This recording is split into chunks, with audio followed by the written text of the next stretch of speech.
Good morning, everyone. My name is Fose, the Botanical Pharmacist, and welcome back to the series on wellness in lockdown. Hope you've been well. How's your day been? How's your week been since we last got together? We've had Easter, so we've had the challenges of Easter since we last had the session. I suppose that's what prompted this, and actually it's one of the things my niece Florence suggested we do an Instagram live Q&A about healthy eating. It's a challenging time for lots of reasons. As I said, we've had Easter with all the lovely Easter eggs and chocolates and foods and barbecues. I know that's what we've had in our household. But also it's the challenges of lockdown. It's a completely different routine, different habit, and that can affect the way we eat, how we eat, and so on. So it's actually really it's quite a timely thing, so I just wanted to talk about that. And the topic, really, I've tried to make it a bit more interesting. It's the good, the bad and the ugly, so more will be revealed. So what I'm going to talk about initially for the first 10 minutes is just a bit of background on what good foods we should be eating and focusing on, what bad habits we may have got into and how we can overcome those.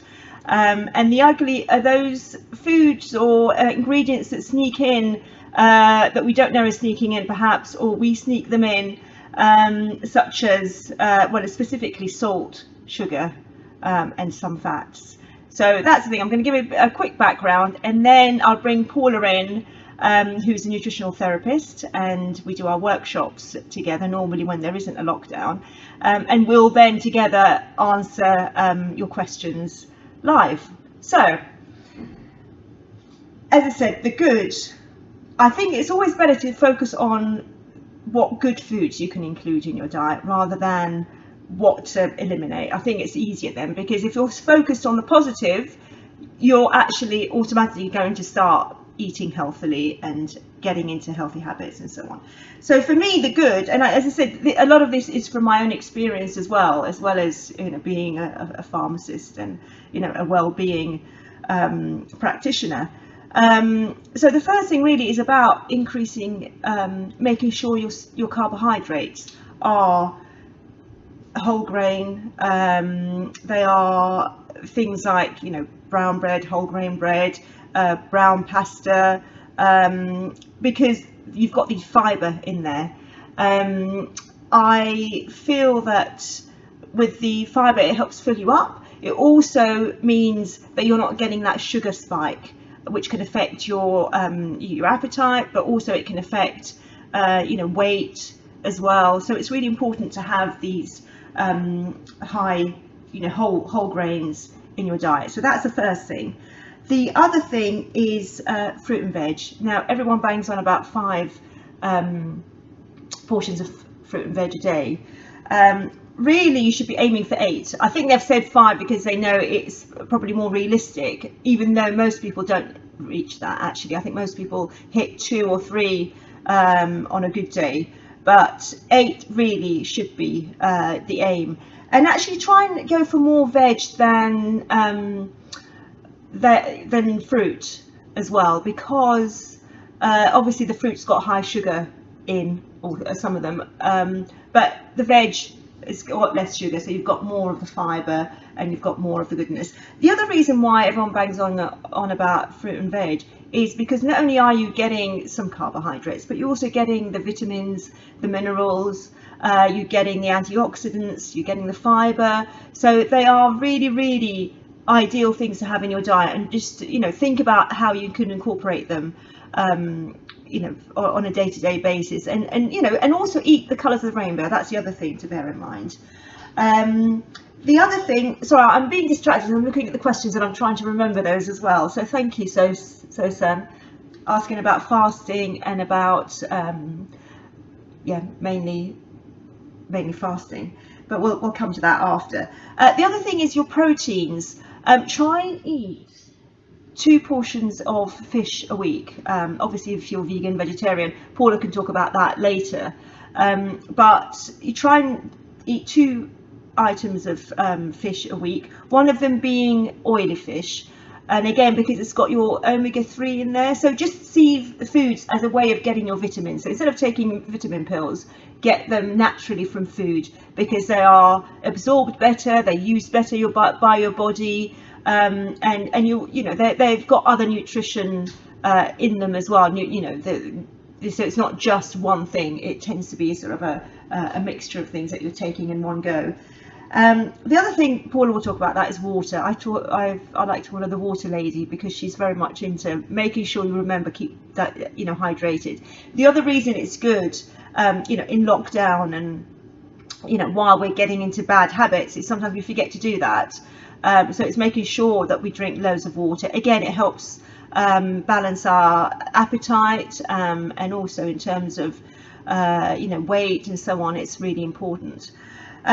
So these are sort of the good things, and the reason why I'm talking about those is it's not just about when we're talking about lockdown, there's a lot of things that are at play. We are moving less, and we are probably eating more, probably out of boredom, for something to do.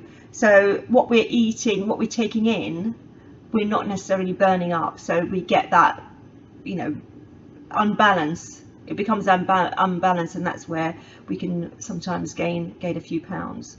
So that's a good. It leads me quite nicely to habits. So routine. If we're going out to work, or if we're doing the school run or whatever, we have got an eating routine. That has sort of gone out the window, and I've experienced that myself. Normally I have a light lunch.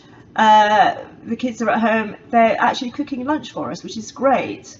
But what it does mean is I'm having sort of, not a big lunch, but a bigger lunch than I would normally have, and an evening meal. So it's being aware of that. The other thing is, eating out of boredom sometimes. It's like, okay, I'll go down, I'll look in the fridge, there's loads of Easter eggs still at home from Easter, so it's sort of picking at things. So that's a bad habit. Snacking as well, you've got things at home. So I think it's just being aware that things have changed in lockdown. You're not out at work, or you're not following your routines. So being aware of that, and then being conscious of that, and then trying to make simple adjustments. And finally, the ugly. So this is the sugars, the salt, and some of the bad fats in our food. So just be aware of salt. There used to be a lot of salt in bread, but the bread industry has cut that down gradually, so actually it's not as bad as it used to be. But have a look at other things that you're picking up. It might be baked beans, actually. It might be a tin of a jar of pasta sauce. You'll be surprised at how much salt there is in there. Stock cubes as well. So, and processed food.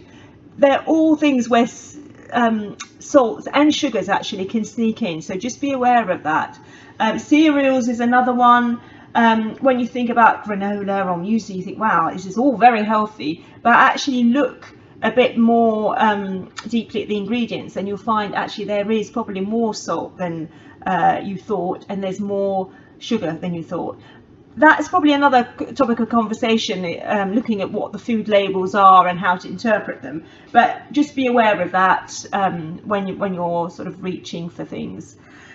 And the other thing is fats, really. Fats have had a bad press.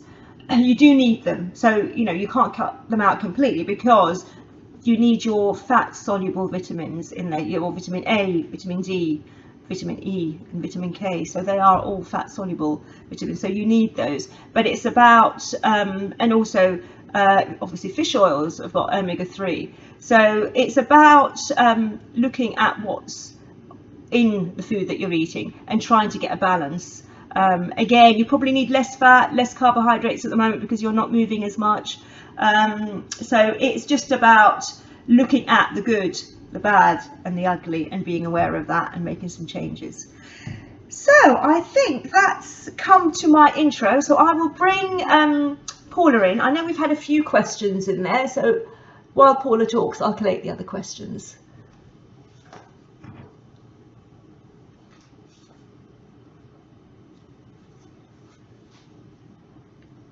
Add her in.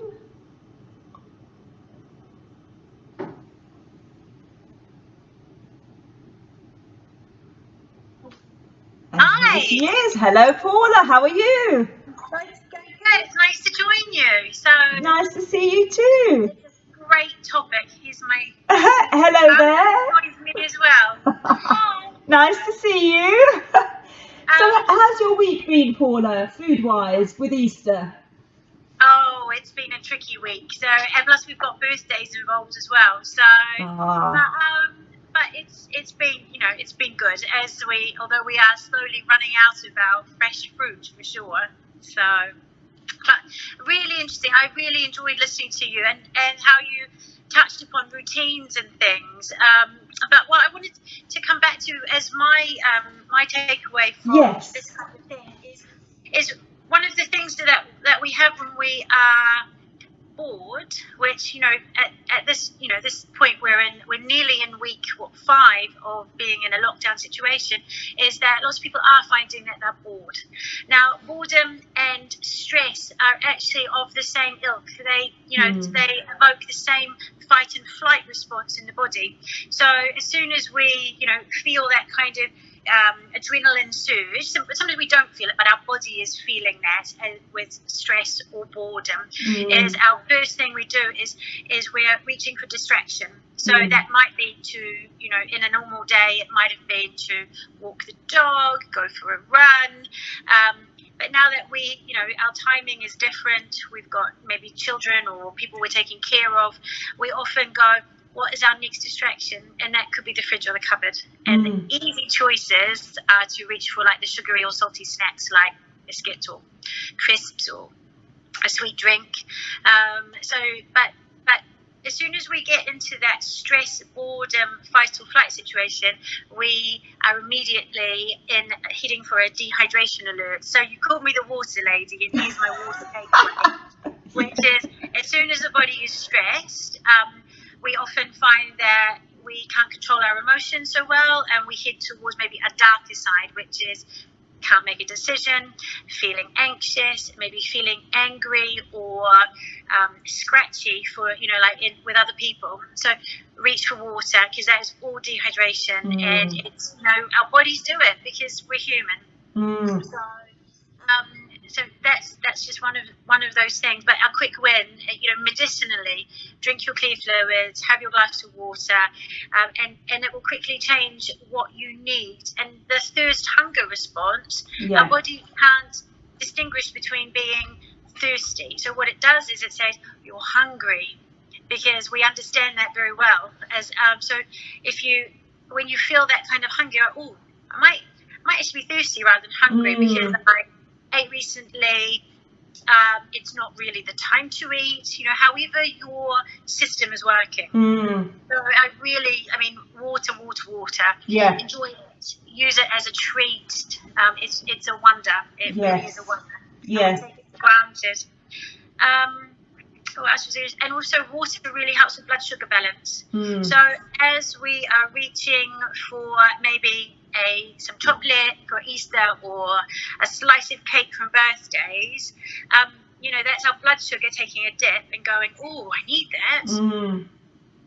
Reach for water first, and also look at your proteins in your meals. So have a protein, even a little bit, in each meal, whether that's a small handful of seeds, whether that's olive oil or flax oil on your salad, or mixed in with your food. It's very, very quick wins, but actually your body's really satisfied with that. So, there are loads of sort of hacks like that, really good tips. Funny. Hi, Maria. Maria's just joined us, walnuts and cream. She mentioned about all the Easter eggs that are around the house. And it's a bit like Christmas, where you've got all these, quite indulgent, and it's lovely food, and it's sometimes foods. but they're still hanging around. And you know, I know it's out of camera, but I've got about 4 Easter eggs here that aren't mine, that are my children's. And I know it's almost like I want them to eat it and get it out of the way rather than it lingering. Because you've got those things, you know, and I try and avoid buying things like biscuits and crisps and things like that. They do sneak into the shopping basket, but it's really more for me because I know if they're in the house, I probably think, oh, I fancy a bit of that. And Maria was saying that you know, she does all her, you know, allotment work, you know, she's doing her Pilates and what have you, and then come the evening, settle down in front of the TV, and the chocolates and the cheese comes out. So, you know, for me, I you know, one good hack for me is to make sure we don't have those in the house. I have a bowl of fruit, and actually the kids, when they've you know, there's no chocolate, they reach for the satsuma or the apple, because it's something sweet and it's a treat. They you know, but it's not, you know, the chocolate. So yeah, so that's another thing. Just going back, so we had some questions earlier. One of them was about fasting. I don't know whether I could scroll. Oh yeah, let's have a look. Can cooking virgin. Okay, let's have one of it. Can cooking veg in a certain way lose the goodness? Absolutely.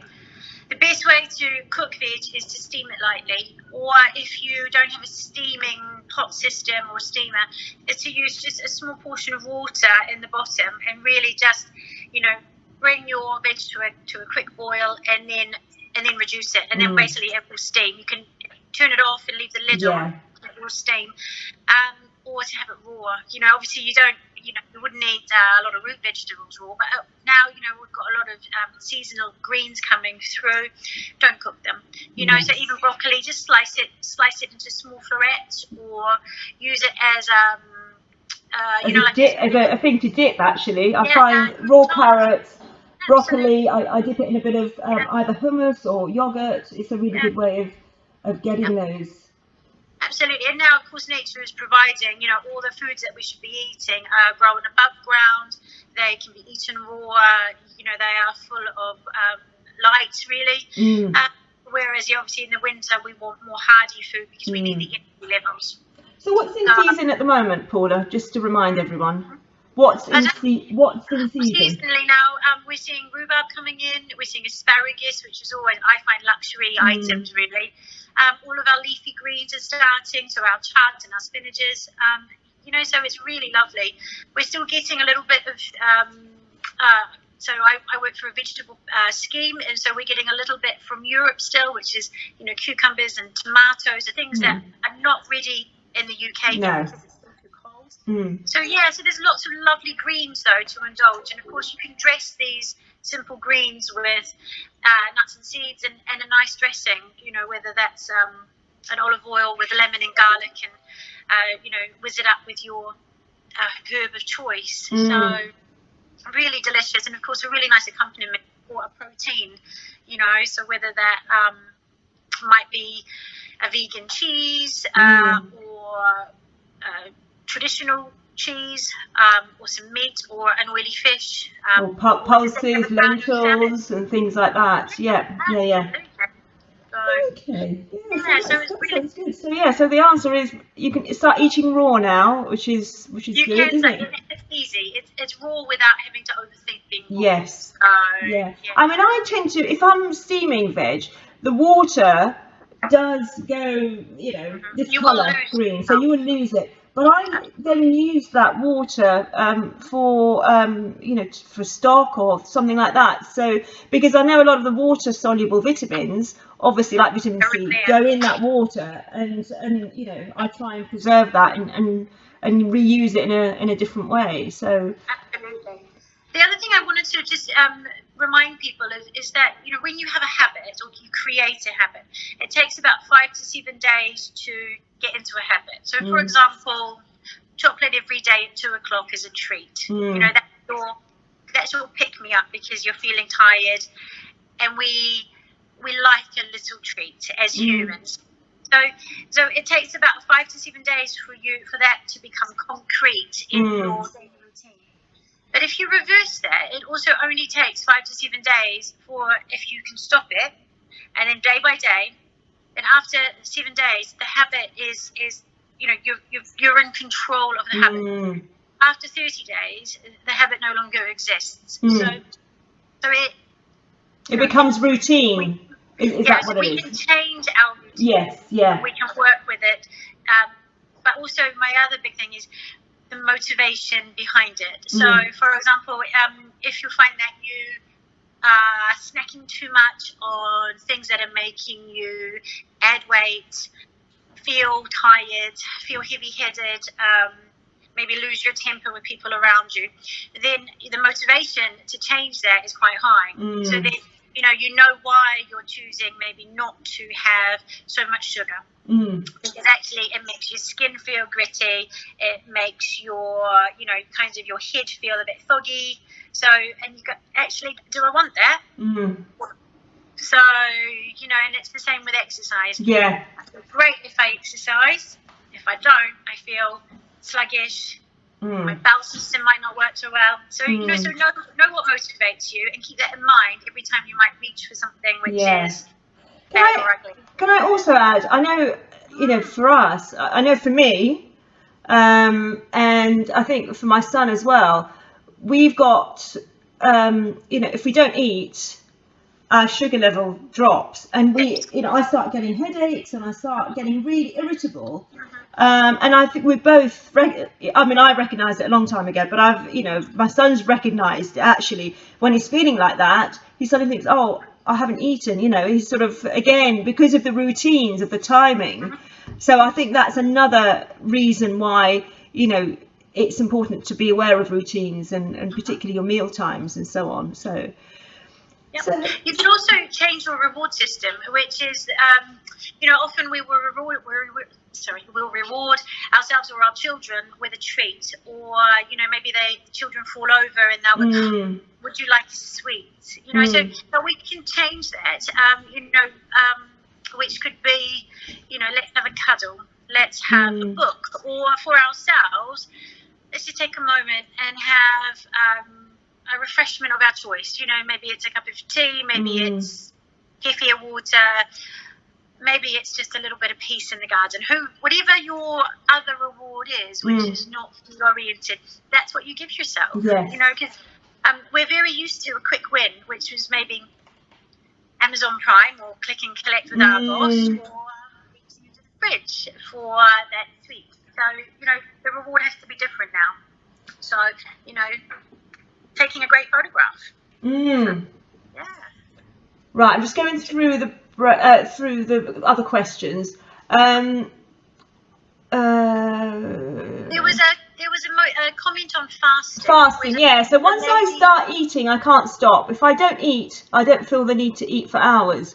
Eating makes it worse. So, Saucy Sauce is asking, fasting works for me. Is that a good thing? I think fasting works for lots of people. It also doesn't work for a lot of people. And I think fasting works really well with people who have got good control over their blood sugar.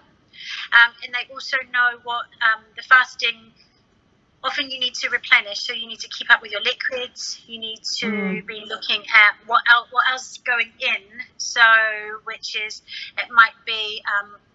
some people would choose to use, a type of electrolyte or a different kind of supplement regime. But I think a day of fasting can be really beneficial and can really, reboot your system, particularly if you're trying to crack habits. So, but anything longer, you really need to have some supervision. Yeah. So, someone on your side who's helping you through that, particularly if you're new to fasting. Yeah, and I think it's sort of the intermittent fasting where you're only fasting for, I think, 14 or 16 hours. So you stop at 6 in the evening. So, it's not one of these sort of more extreme fasting ones. It's sort of almost like resets your system. So, I've tried it before. And, it's not one I would probably do on a regular basis because I'm more, of the philosophy of I've got to have breakfast every morning to keep me going. I think as soon as I've had breakfast, I actually normally don't need to have lunch at about 2, half 2, you know, so I sort of extend that. But for me, breakfast is a really important thing. So I'm just aware of time, so I'm just looking at some other questions here. What else? Something I think someone asked about, can drinking too much water and not enough food, can that make you ill? You need to drink. I think you can actually live without food for approximately 3 weeks. I think that's something I've put down. It's 3. You can live without air for 3 minutes. I think water for 3 days, food for 3 weeks. Yes, yeah. So, you know, you're obviously not feeling well if you are not drinking for 3 days or not eating for 3 weeks, but it's possible. So, Okay. and I think that's the key is hydration is more important maybe than food. Yes. But we need to eat. Yes. Yeah. Another thing on that is maybe for people who really do, you know, where blood sugar is spiking, is just, you know, smaller meal portions, because you actually might be grazing through the day, or maybe routines have changed because we choose to be at home, or choose to be because we are at home, and you know, is know what you eat smaller portions, and then be aware of like your simple foods. So, you know, grab that apple and enjoy the crunch. I think as adults we often might give children fruit, for example, but we might not be hungry, or we might think we're peckish and reach for something else. Whereas, why not reach for an apple? You know, it's great, it's easy, it's simple, it is a defined food, so it's not being messed around in a processing system. Yeah.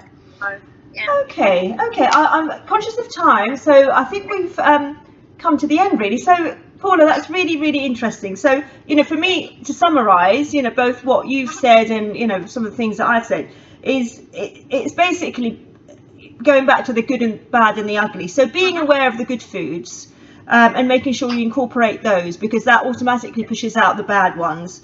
Being aware of bad habits and adopting good ones. So routine, portion size, you know, why we're understanding why we're eating. Is it boredom? Is it frustration? Is it stress? And then the ugly is just being aware of, you know, foods that could contribute to those feelings of anxiety or not good for you. So things like salt, sugar, and, you know, those extra, you know, the bad fats. And really it's, I think, and water, let's not forget water with all of that. We have time right now to analyze how food makes us feel. So, you know, like sugar, and I know if I have too much sugar, my skin does feel gritty, and, you know, if I have too much coffee, and I love coffee, you know, I can feel the fog in my head start, and then my thoughts are scattered. So, you know, take time to, you know, find out how food makes you feel, and that can also be a quick win. You know, the stuff that makes you feel great, the stuff that makes you feel low or unwell or not glowing. You know, we all want to glow, so now's the time to work on that.